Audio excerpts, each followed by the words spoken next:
Welcome to the Brain Booster Memory Challenge. In this short video, we will explain how this activity works. Make sure you check the What's Included list on the top of the bin prior to the start of this activity. Let's begin.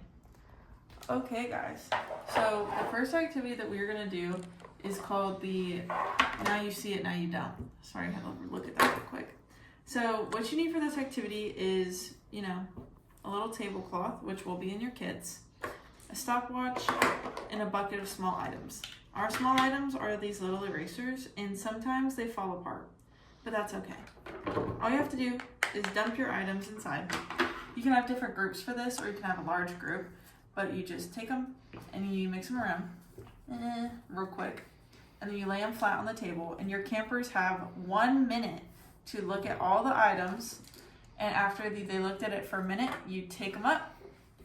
Campers can no longer look at them. You give them a piece of paper